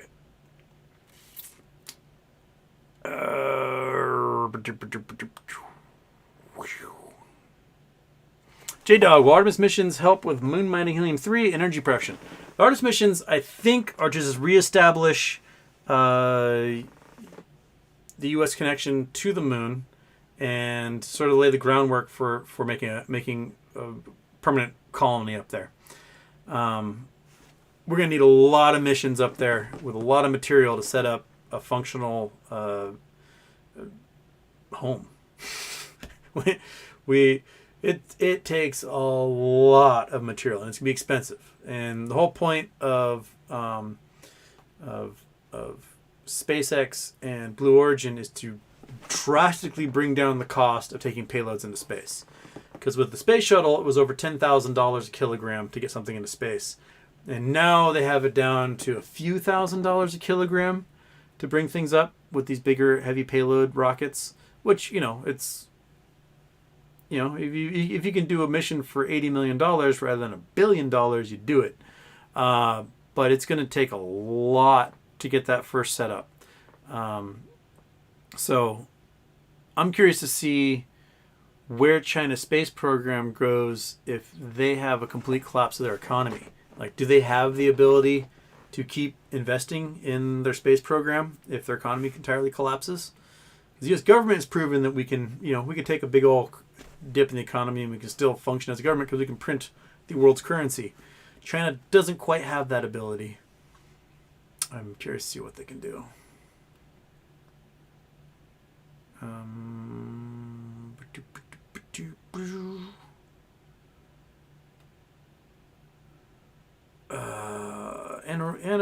are some reputable environmental climate change charities you can recommend? Ooh, I've not looked into that. I like the way the Nature Conservancy and Sierra Fund do sort of buying the development rights of land. So like there might be a farm or timber property or something like that, and they go in and they allow the people who own and work that land to continue to own and work that land as a farm or a ranch or whatever, but they buy the development rights from the farmer. So the farmer gets a big chunk of money and helps them maintain, the lifestyle their families have had for 100 years working the land. But it keeps the land from ever being developed into a subdivision or factories or whatever. So it's going to have to remain a farm or natural land. They do a thing in my community where they purchase the development rights. The city or some nonprofit purchases development rights. So you might live on like 3 acres, and you have your house, and you've got your yard, and you have 2 acres of forest. Well, you own that forest, but you sell the development rights to that forest to this nonprofit, and it will remain a forest and part of the greenbelt forever as a result. So you get a chunk of money, or you can donate that to and get a tax break, but it's still like your land, but it's just sort of an easement, or the development rights get sold. But I like the way that those programs work, doing that. It's important to keep green spaces, even between neighborhoods. Just have places so the animals can just avoid people and move around without us bothering them is really important. Yeah. All right.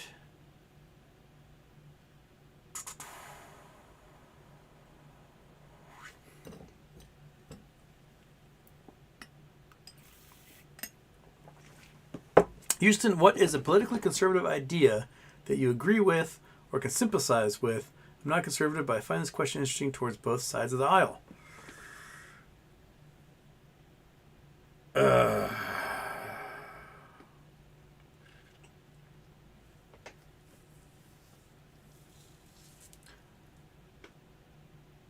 I honestly don't know. I mean, I asked this question a bit from people that I might get in a debate with. I'm like, okay, name a law written and passed by conservatives, Republicans in the last 50 years that has made everyone's lives better. And I never get a response. I just don't. The closest was Mitt Romney and Romney Care in Massachusetts, which became Obamacare, and but all the Republicans refused to work on that on a national level. We ended up getting a crappy system that was negotiated by the Democrats with the Republicans and trying to get them to vote for it, and they wouldn't vote for it anyway. So basically negotiated away all the cool parts of the program to get a bunch of people to vote for it who never were going to vote for it. Nixon creating the EPA was awesome, but that was more than 50 years ago. The Clean Air Act, Clean Water Act. But modern day, today,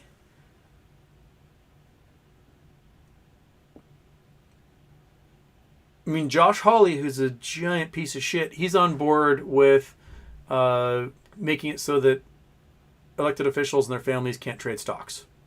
So at least we got somebody on that side of the spectrum who's into that. Al Capone said Abraham freed the slaves, but Abraham wasn't a conservative. Abraham Lincoln wasn't a conservative. He was left of center. The whole, the Southern Democrats became Republicans basically after World War II. Truman desegregating the military, Johnson signing the Civil Rights Act. That sort of caused all the Southern Democrats to become Republicans, and the parties just realigned that way.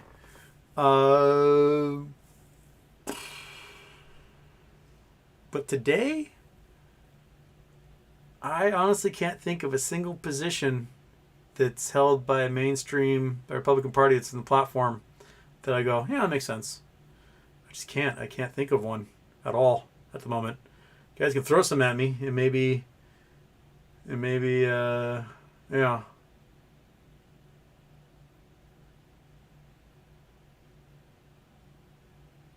But one might come to me. Throw some out there. See if they would stick. And I go, oh yeah, well that was one.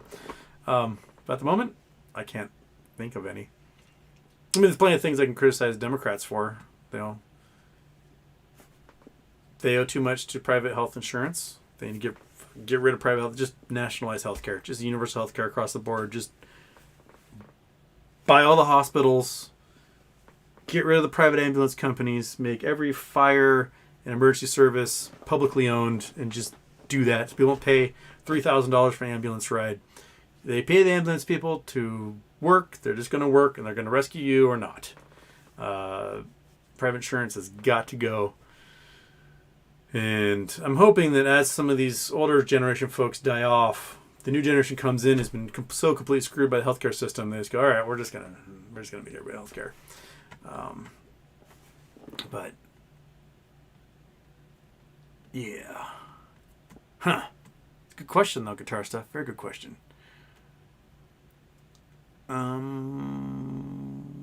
Paratarian, what is the likelihood MOAS at least begins by December? Well, if the economy crashes before December, I think it's on like Donkey Kong. And the economy is just teetering on the edge, man. It is ready to we're one stiff gust to blow that sucker over. Europe's going to collapse. China's going to collapse. Japan will collapse. I mean, we're already seeing collapses in sort of satellite nations. Indonesia's collapsing. Argentina's collapsing. Lebanon's collapsing.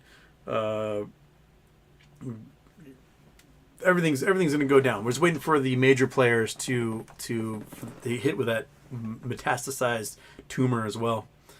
Yeah. Philip Clayton, Houston, were nuclear power plants originally made just to create plutonium for the atomic bombs, or was that just a groovy byproduct?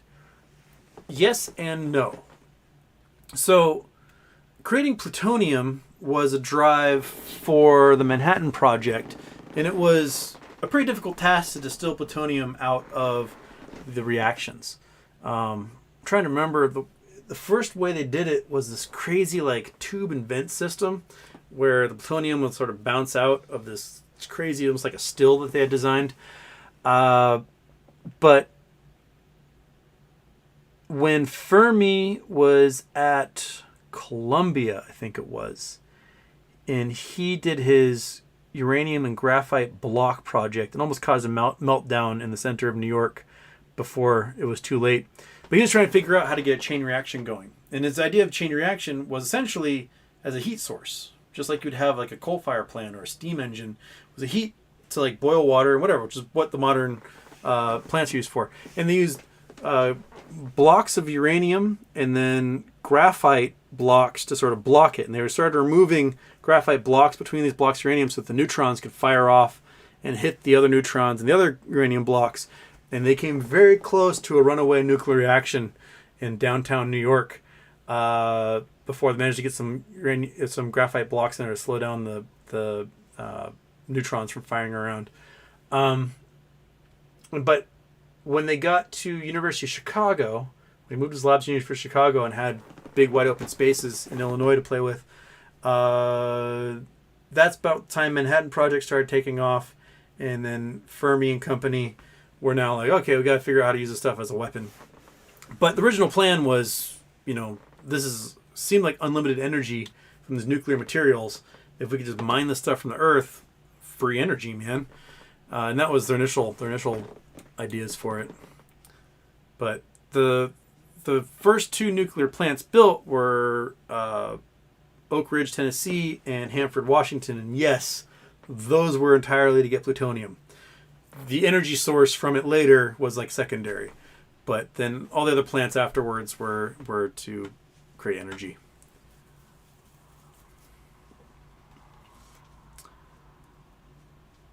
Houston Wade Jr., assuming multiverse theory is valid via quantum theory, there's another you which will experience MOAS, doesn't have a stalker, and will never get banned from Twitter.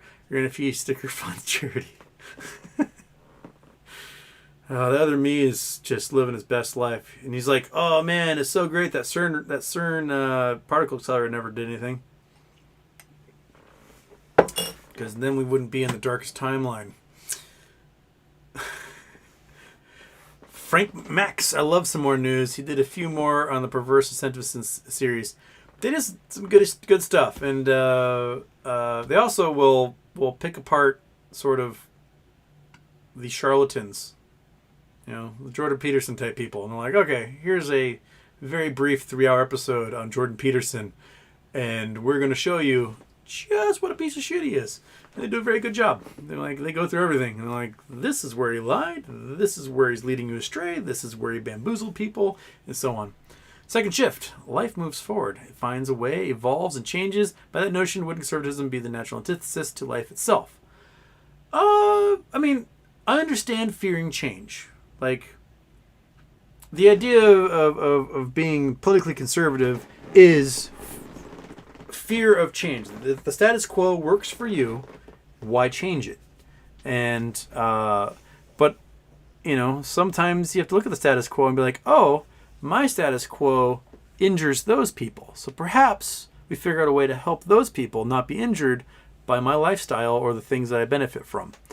And I think that is the hardest part that folks try to grapple with and Americans in general are kind of selfish in that there's like a weird culture. How do I put this? It's like a culture of hazing. It's like, if I had it rough, you have to have it rough too. Like, we shouldn't make it easy for you because I had to suffer. So therefore you have to suffer now. And I don't feel necessarily comfortable with that. Like, one of the best ways to alleviate crime and suffering is to improve wages and the quality of life for everyone in your society. Right? If you don't create systems where people are desperate, then you won't get desperate actions from those people. So the best way you can reduce crime is to make people's lives good. Right? You don't need to rob people if you got a source of income. You aren't going to be out there like, pew, pew, give me your wallet. You don't need to resort to gangs because in your neighborhood, you'll see other examples of making a healthy living that don't involve selling drugs on the street or whatever. And so improving society the best way you can in reducing the trauma that everyone has to experience when they're focused on surviving and not thriving is a great way to reduce crime, and you reduce the tax burden it is to pay for police, to pay for courts, to pay for jails and prisons. You can start taking that money and investing into other things that then increase people's quality of life even more, such as education and healthcare and infrastructure, research and development, and so on. We are sort of, in the United States, we're kind of in this like downward spiral where we want to make, where we firmly believe that the only way to stop crime is to punish people really bad. Like, hey, you're going to steal a pizza? I'm going to put you away in prison for life. Okay, so for a $3 pizza, we're going to put a guy in prison at a cost of $55,000 a year for the next 60 years. Why don't we just make a system where he doesn't have to steal pizza to survive? That's cheaper. Here's a $3 pizza. I now don't have to spend $55,000 a year on keeping you in prison. And a lot of, other nations focus on rehabilitation. And there's some people who cannot be rehabilitated. Don't get me wrong. There are people with cluster B personality disorders that are unrehabilitatable. You cannot get a psychopath to suddenly care about other people. I get it. Sure, lock those people away. That's what that system is for. But folks who are desperate, folks who are the outliers, the bottom rung of society, any one of you, when you're at the bottom and it's either starve to death or steal that pizza, you're going to steal that pizza, man. You are. Every single one of you. If you got no other option, you're starving, you need food, you're going to steal that pizza. And then it maybe end up prison, third strike law, whatever. So if we can bolster people's ability to live and they aren't desperate, you'll cut down on crime, you'll cut down on all the other costs, and you'll save money in the end. So, yeah. But I do get the like, this is mine, fuck you, go away type mentality. Everyone has a piece of that in them. But we have to show them that there is an overall benefit. Like, in 1993, when Bill Clinton got the tax rate raised on the wealthiest Americans, got it put up, it had been bottomed out by Reagan and Bush, and he got it back up to like 36 or 37% for the wealthiest Americans. And it had to be signed by the deciding vote had to be passed by Al Gore, because it was 50-50 deadlock in the Senate. Al Gore passed that. It caused the largest and longest economic growth the United States had ever seen. Like we had like 8 straight years of growth from that alone. And billionaires got richer and the middle class got richer at the same time. So it benefited everybody to tax the rich people. And we had a surplus. We had a government surplus. The U.S. government was making more money than it was spending, and we were paying down the debt for the first time pretty much ever. And then the first thing we did in 2001 was we cut those taxes. We all of a sudden had a deficit again, and we entered 2 wars. And it's been ever since. So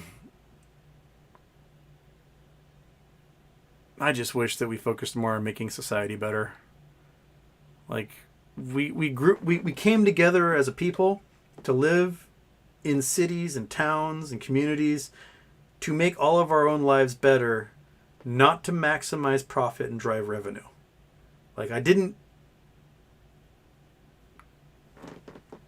wasn't raised in a society specifically to make Jeff Bezos more money. That's not why I live. That's not the reason for my existence, is not to make Jeff Bezos more money. It's not to make Elon Musk more money. It's not to make Bill Gates more money. It's not to make freaking Koch brothers more money or the Waltons. I don't exist to make them money. I exist in society so that other people in society can have a slightly easier life. And I think that's what we need to focus on. We need to focus on improving everybody's lives and using our resources to do that. We collect our resources via tax dollars, and those tax dollars should be spent on making lives better. Why don't we do that more? Why don't we have a meritocracy where everybody who's smart and willing, who wants to go to college, can go to college and be the best version of themselves they can be, studying something they're passionate about? Why don't we have that avenue for folks? Why don't we have, why are 76% of bankruptcies focused on medical expenses? We all will end up in the hospital in the end. All of us. Whether it's an accident or a disease, we're going to end up there. So why don't we create a system that just takes care of each other? Right? 55% of people on the streets have psychosis.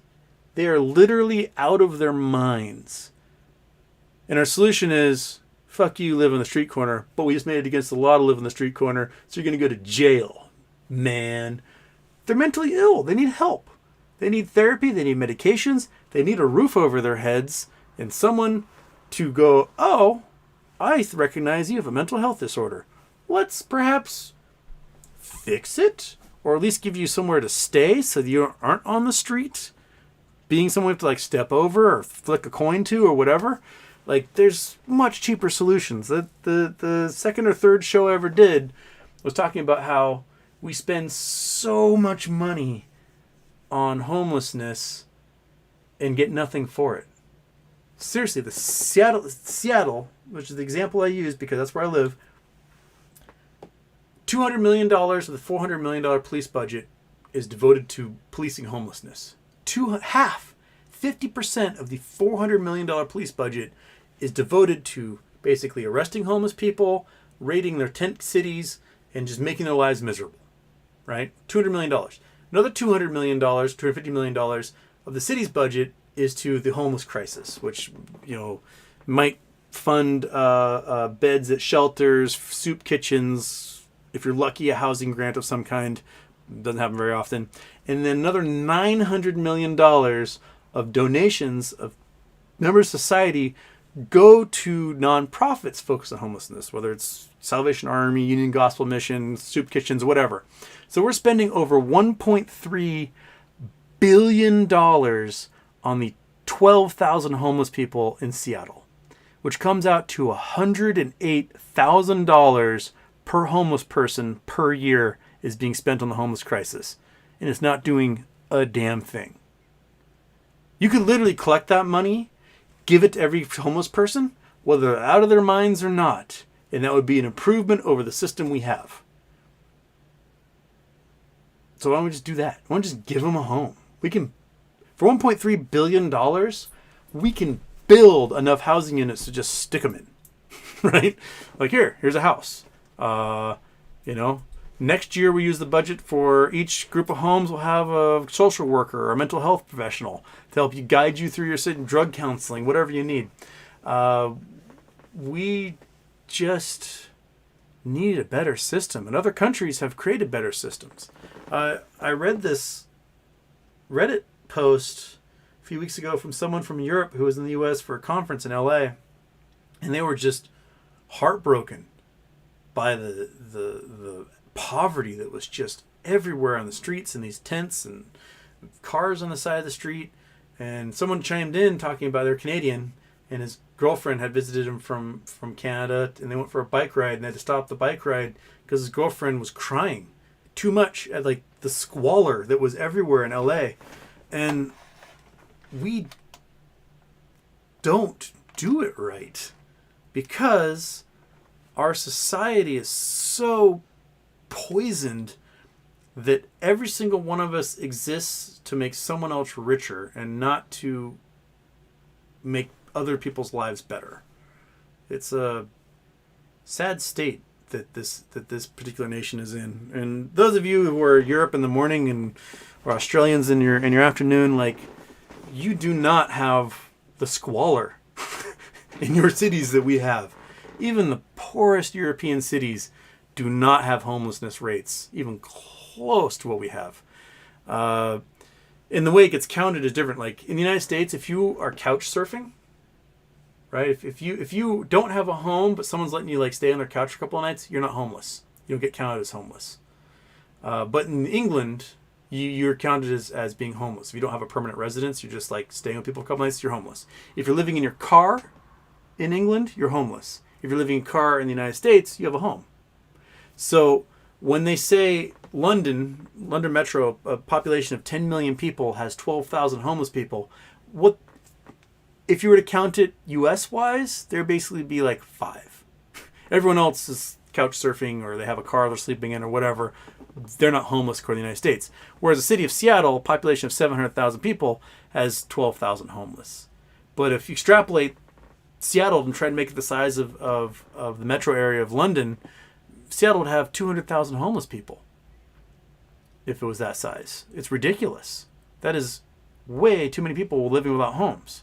We are the richest nation on earth. The average household in America has a net wealth over $700,000. But guess what?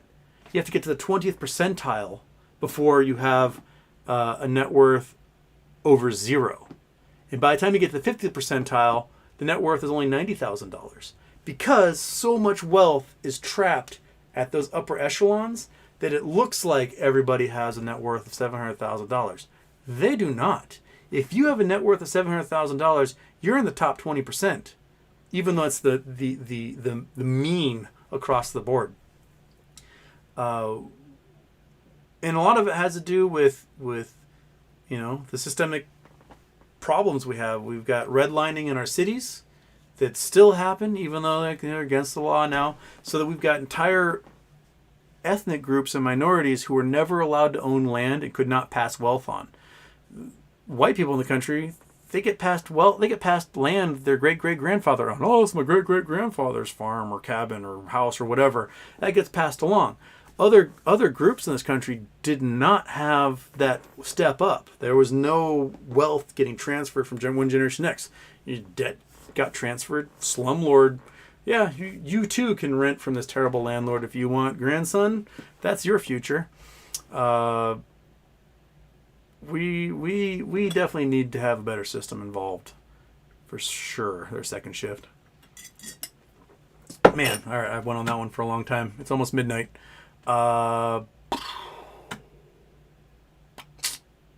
Yeah. Okay. And I am an hour behind the chat, so sorry if I miss your chats again. I try to get to them when I can, but I don't always get to them all. Okay. Ron Johnson, COVID, we could have passed out 100,000 or $1 million to every American instead of PPP loans, bills paid, mortgages paid. So we got $600. Yeah, that was like, we cared about the market, not necessarily about the people. And we're like, oh, if you're the $1,400 you got, that should last you what, 1, 2, 3 years, and then you should be fine. No. Yeah. CWalk 72 never stood why the U.S. can't have a national health service like here in the U.K. Because the most profitable companies in America are health insurance companies.